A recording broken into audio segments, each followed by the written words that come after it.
जय हिंद। आप सभी का हमारे चैनल स्टडी विद जीपीएम में स्वागत है। आप सभी को नया साल मुबारक हो।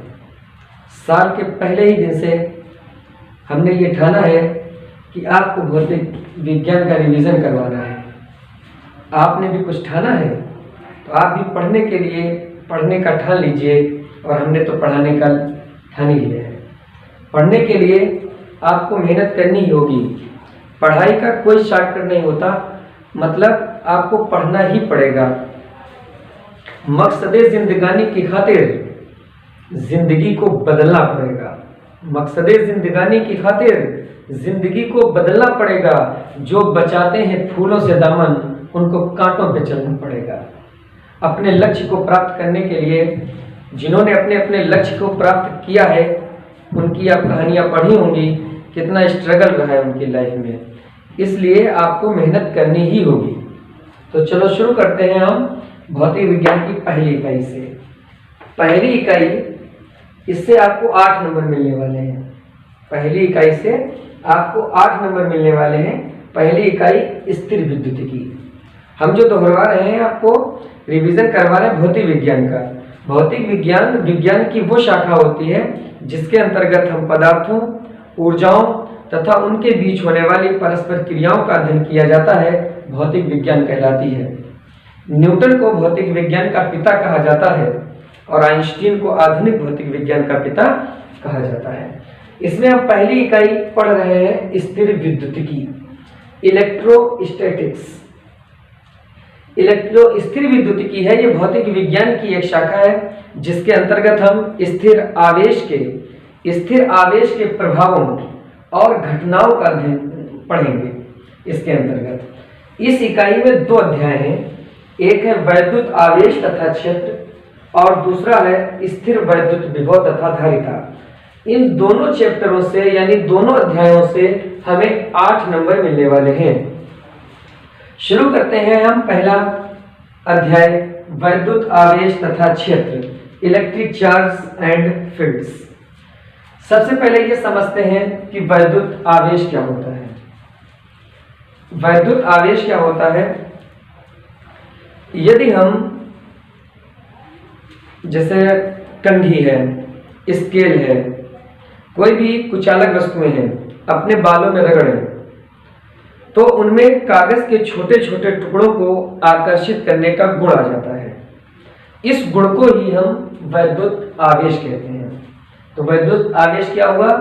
कुचालक वस्तुओं को आपस में रगड़ने से उनमें से प्रत्येक में छोटी छोटी हल्की हल्की वस्तुओं को आकर्षित करने का गुण आ जाता है, जिसे हम वैद्युत आवेश कहते हैं। आवेश को हम Q से प्रदर्शित करते हैं। आवेश को हम Q से प्रदर्शित करते हैं और इसका मात्रक जो है वो कूलाम कहलाता है। आवेश का मात्रक क्या कहलाता है? कूलाम कहलाता है, क्योंकि कूलाम नामक वैज्ञानिक ने आवेशों का विस्तृत अध्ययन किया था। इस वजह से उन्हीं के नाम पर आवेश का मात्रक कूलाम पड़ा। उसके बाद आता है आवेश का संरक्षण, कंजर्वेशन ऑफ इलेक्ट्रिक चार्ज। आवेश का संरक्षण, आवेश के संरक्षण से मतलब यह है कि आवेश को न तो उत्पन्न किया जा सकता, न ही आवेश को नष्ट किया जा सकता है। इसे ही आवेश का संरक्षण कहते हैं। नोट करना हो, नोट कर लीजिए कि आवेश का संरक्षण किसे कहते हैं कि आवेश को न तो उत्पन्न किया जा सकता और न ही आवेश को नष्ट किया जा सकता। इसे ही आवेश का संरक्षण कहते हैं। जैसे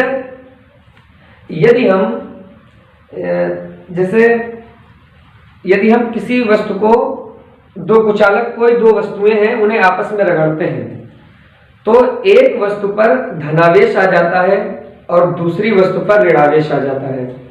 एक वस्तु पर धनावेश आ जाता है और एक वस्तु पर ऋणावेश आ जाता है, लेकिन उसके ऊपर जितना धनावेश आया तो दूसरी वस्तु पर उतना ही ऋणावेश आएगा। एक वस्तु पर जितना ही धनावेश आया तो दूसरी वस्तु पर उतना ही ऋणावेश आएगा। अगर हम टोटल उन्हें जोड़ दें तो टोटल 0 हो जाएगा। यानी 2 वस्तुओं को आपस में रगड़ने से पहले जो टोटल आवेश था वो 0 था और रगड़ने के बाद भी टोटल आवेश 0 हुआ। इसे ही कहा जाता है आवेश का संरक्षण। अब उसके बाद आता है कूलाम का नियम।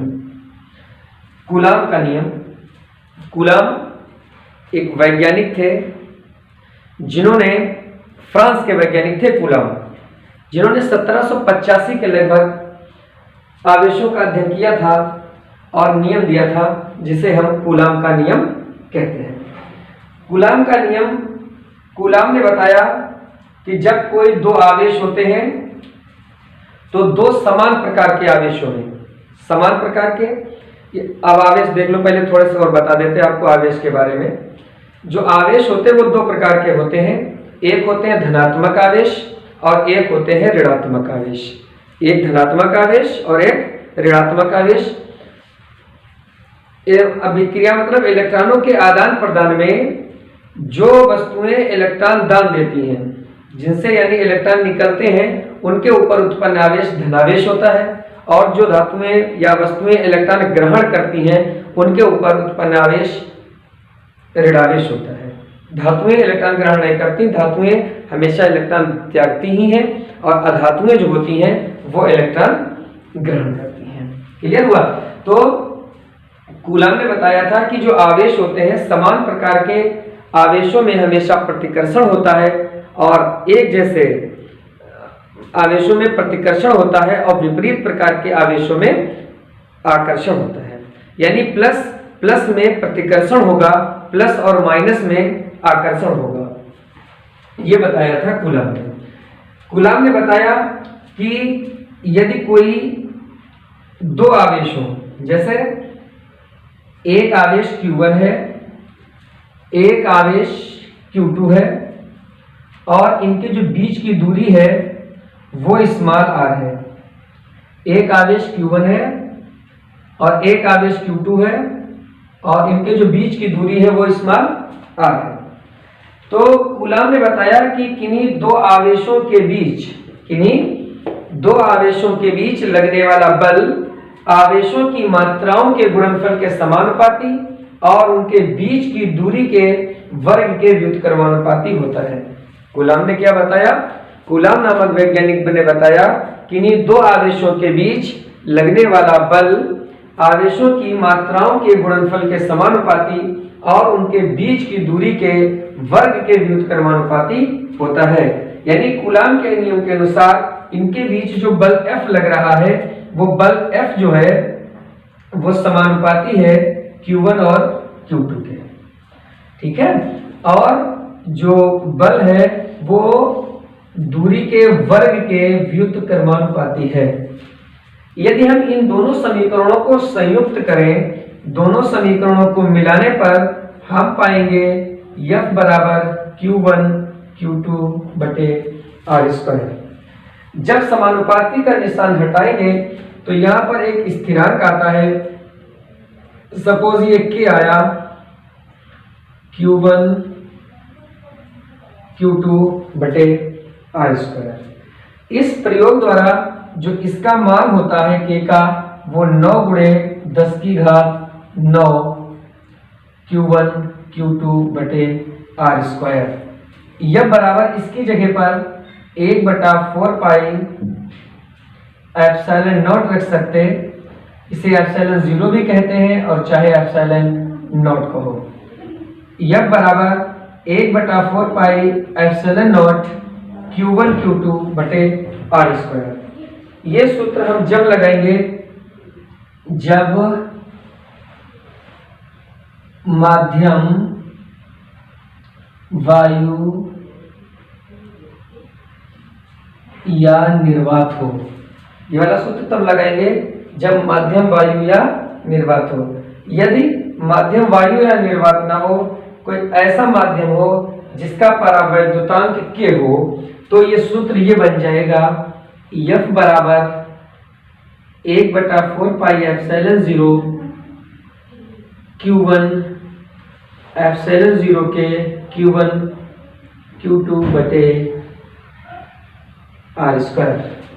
Q1 Q2 बटे r²। ये हो गया कूलाम का नियम। अब इसके बाद 1/4πε0 जो है इसका मान कितना होता है 9 गुणे 10 की घात 9। 9 गुणे 10 की घात 9 यानी इधर हम लिखे देते इसे, ये 1/4πε0 बराबर 9 गुणे 10 की घात 9 न्यूटन मीटर स्क्वायर बटे coulomb square. Newton metre square बटे कूलाम स्क्वायर। ये 9 गुणे 10 की घात 9 जो है या 1/4πε0 है, इसे बोलते हैं कूलाम बल नियतांक। क्या बोलेंगे? कूलाम बल नियतांक। कूलाम नामक वैज्ञानिक ने बताया था कि एक कूलाम आवेश यदि इस वाले Q1 का मान 1 कूलाम हो, इस Q2 का मान 1 कूलाम हो, इनके बीच की दूरी 1 मीटर हो, इनके बीच की दूरी 1 मीटर हो, तो जो इन आवेशों के बीच बल लगेगा वो 9 गुणे 10 की घात 9 न्यूटन का लगेगा। कूलाम नामक वैज्ञानिक ने क्या बताया कि यदि दो एक कूलाम के आवेश हो, उनके बीच की दूरी 1 मीटर हो, तो जो उनके बीच बल लगेगा वो 9 गुणे 10 की घात 9 न्यूटन का होगा। ठीक है। जहां जो एप्सिलॉन नॉट है, ये एप्सिलॉन नॉट कौन चीज है? एप्सिलॉन नॉट निर्वात की वैद्युतशीलता है। एप्सिलॉन नॉट निर्वात की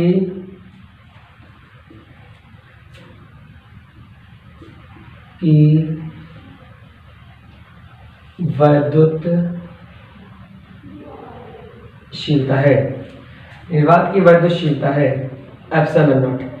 और इस एप्सिलॉन नॉट का मान होता है 8.85 गुणे 10 की घात -12 कूलाम स्क्वायर बटे न्यूटन मीटर स्क्वायर। 8.85 गुणे 10 की घात -12 कूलाम स्क्वायर बटा न्यूटन मीटर स्क्वायर। 1/4πε0 का मान कितना होता है? 9 गुणे 10 की घात 9 न्यूटन मीटर स्क्वायर बटे कूलाम स्क्वायर। और एप्सिलॉन नॉट या एप्सिलॉन 0 का जो मान होता है 8.85 गुणे 10 की घात -12 कूलाम स्क्वायर बटा न्यूटन मीटर स्क्वायर। तो ये कूलम का नियम पूरा हुआ।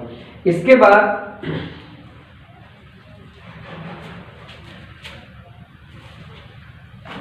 यदि हम कहें एप्सिलॉन 0 का मान ज्ञात करो, तो एप्सिलॉन 0 का मान ज्ञात करना।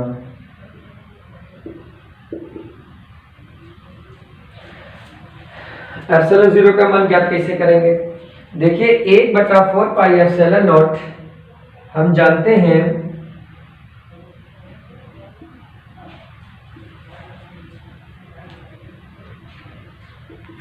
कि 1/4πε0 बराबर 9 गुणे 10 की घात 9 न्यूटन मीटर स्क्वायर बटे कूलाम स्क्वायर। यहां से अगर हम कहें 4πε0 बराबर क्या होगा? तो 4πε0 सर 1/9 गुणे 10 की घात 9 हो जाएगा। बोलो, इसे 1/4πε0 9 गुणे 10 की घात 9, तो 4πε0 हमने ऊपर कर दिया, 1 नीचे कर दिया, तो यहां पर भी इसके बटे में कुछ नहीं लिखा तो 1 लिखा, तो वो 1 ऊपर हो जाएगा और 9 गुणे 10 की घात 9 नीचे हो जाएगा। अब यहां पर ये कूलाम स्क्वायर बटे न्यूटन मीटर स्क्वायर। समझ रहे हो? एप्सिलॉन 0 बराबर 1/4π 9 गुणे 10 की घात 9। इसके बाद इसका मान जो पाई का मान है वो 22/7 9 गुणे 10 की घात 9। इसको जब हम हल करेंगे पूरा तो ये आ जाएगा 8.85 गुणे 10 की घात -12 कूलाम स्क्वायर बटे न्यूटन मीटर स्क्वायर। तो यहां से इसका मान ऐसे निकल आता है। तो अगर पूछा जाए कि 1/4 यानी कूलाम बल नियतांक, ये ऑप्शन वाले क्वेश्चन ऐसे बनते कि कूलाम बल नियतांक का मान कितना होता है, तो कूलाम बल नियतांक 9 × 10⁹ मात्रक न्यूटन मीटर स्क्वायर बटे कूलाम स्क्वायर। जो निर्वात की वैद्युतशीलता होती है ε0, उसका मान कितना होता है 8.85 × 10⁻⁻12 कूलाम स्क्वायर बटे न्यूटन मीटर स्क्वायर। अब अगर इसकी विमा भी पूछी जाती है कि ε0 की विमा बताओ, तो ε0 की विमा देखो कैसे भाई निकाली जाएगी। ये हम इधर थोड़ा रफ करते हैं और इसकी विमा आपको बताते हैं कैसे निकाली जाएगी।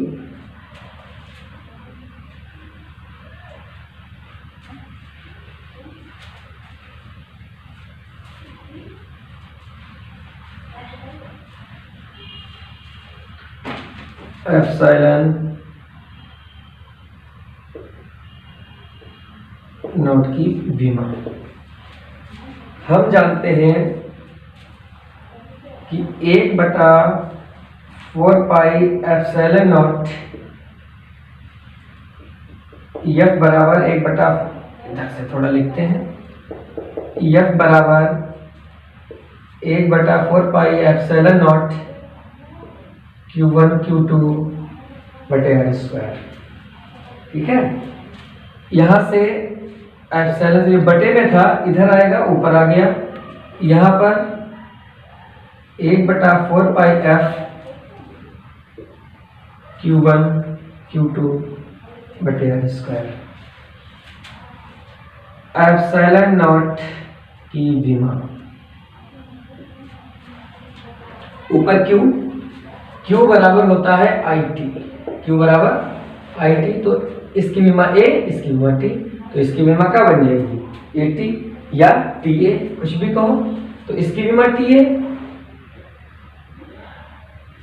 और Q2 इसकी विमा भी TA बटे 4 एक गिनती है, इसकी कोई भी विमा नहीं होती।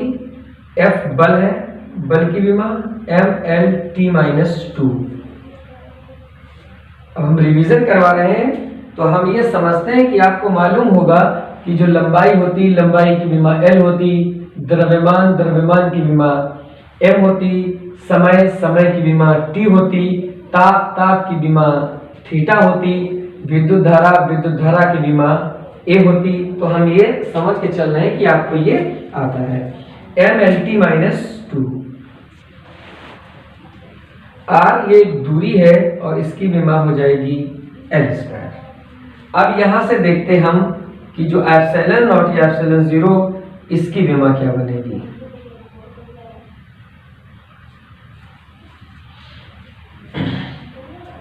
M सिर्फ नीचे लिखा है और कहीं नहीं लिखा है, तो ये ऊपर आएगी तो इसकी घात -1 हो जाएगी। T की घात L जो लिखा हुआ है, 2 घातें ये हैं, 1 घात ये है, तो L की घात 3 बनेगी, जाके ऊपर आएगी तो यही L की घात माइनस में हो जाएगी। T की घात -2 है, 1 2 है, ये माइनस वाली जब ऊपर घातें जाएंगी तो ये प्लस में हो जाएंगी, और एक ये प्लस की, एक ये प्लस की, 2 प्लस की 2 ये, तो T की घात कितनी बन जाएगी 4। T की घात कितनी बन जाएगी 4, और ये एक ही एक घात, एक ही एक घात, तो एक ही घात ये 2। तो ये एप्सिलॉन नॉट इसकी विमा है, ये बहुत बार पूछी गई है, और ये है m की घात -1, l की घात -3, t की घात 4 और a की घात 2। ये आ गई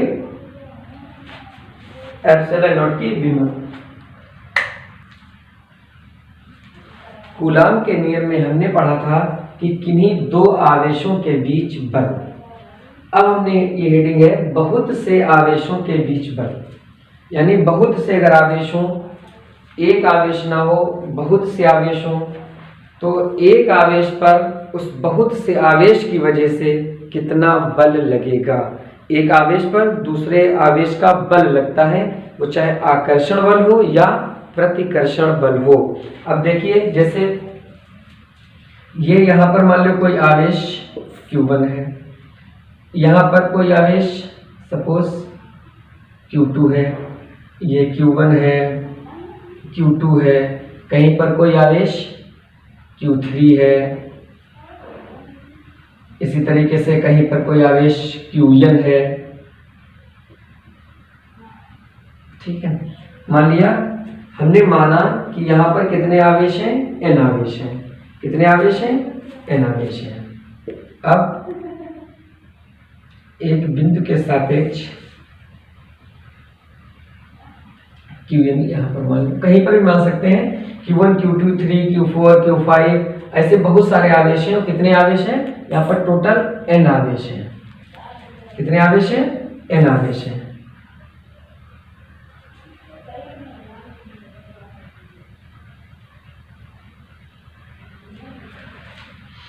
अब देखिए, इस सपोज हमें सबके लिए ये सूत्र प्राप्त करे जा सकते हैं, लेकिन यहां पर हमने माना है कि यहां पर Q आवेश है और इस Q1 आवेश पर ये जो इसके आसपास ये इतने आवेश हैं, n आवेश हैं, इनकी वजह से इस पर कितना बल लगेगा। Q1 पर Q2 की वजह से कितना बल लगेगा, Q1 पर Q2 की वजह से कितना बल लगेगा, Q1 पर Q3 की वजह से कितना बल लगेगा, Qn की वजह से कितना बल लगेगा। जो Q1 पर Q1 और Q2 के बीच की दूरी हमने मान लिया R12 है। अब यहाँ पर सबके बीच R तो मान नहीं सकते, क्योंकि दो के बीच था तो पहले हमने R मान लिया था, तो यहाँ पर R12 है। और Q1 और Q3 के बीच जो दूरी है वो R13 है, और Q1 और Qn के बीच की जो दूरी है वो R1n है। तो यहाँ पर हिंदी में हम लिख लेंगे कि माना Q आवेश Q1, Q2, Q3 dot dot Qn है। हमें सभी आवेशों की वजह से Q1 पर कितना बल लग रहा है ये हमें ज्ञात करना है। Q1 और Q2 के बीच की दूरी R12 है, Q1 Q3 के बीच की दूरी R13 है, और Q1 और Qn के बीच की दूरी R1n है। अब देखिए, हम निकाल रहे हैं कि Q1 और Q2 के बीच लगने वाला बल, Q1 तथा Q2 के बीच लगने वाला बल यानी F12। Q1 और Q2 के बीच लगने वाले बल को हम क्या लिख देंगे, F12 बराबर का सूत्र बनेगा 1/4 पाई एप्सिलॉन 0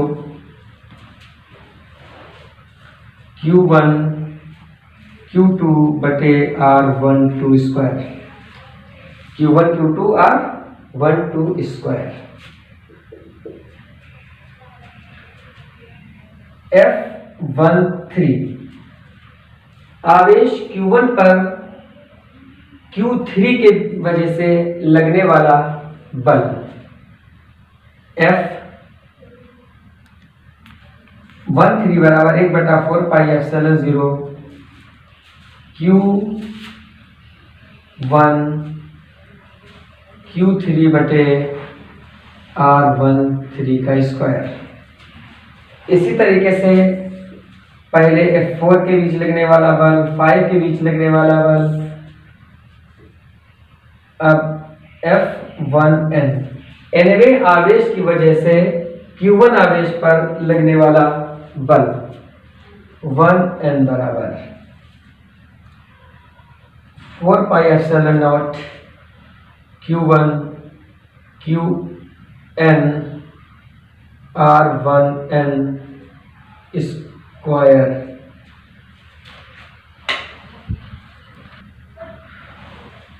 ये रहा समीकरण 3। अब हमें इस Q1 आवेश पर सभी आवेशों के द्वारा लगने वाले बल का अध्ययन करना है, यानी हमें F1 पर सभी बलों के द्वारा लगने वाला बल निकालना है। तो F1 बराबर क्या बनेगा जाके, F12, F13, F14, F1N। पहले आवेश की वजह से लगने वाला बल, यानी इसके ऊपर लिख के लेते हैं हम कि Q1 पर परिणामी बल, Q1 पर परिणामी बल। F1 यानी पहले वाले आवेश पर परिणामी बल F1 बराबर दूसरे आवेश की वजह से पहले आवेश पर लगने वाला बल, तीसरे आवेश की वजह से पहले आवेश पर लगने वाला बल, चौथे आवेश की वजह से, इसी तरीके से पांचवें, इसी तरीके से nवें आवेश की वजह से पहले आवेश पर लगने वाला बल। F1 बराबर F12। इसमें आपको कुछ कॉमन दिख रहा? हाँ सर दिख रहा, 1/4 पाई एप्सिलॉन 0। तो 1/एप्सिलॉन 0 कॉमन ले लिया, क्या बचा? Q1 Q2 बटे R12 स्क्वायर प्लस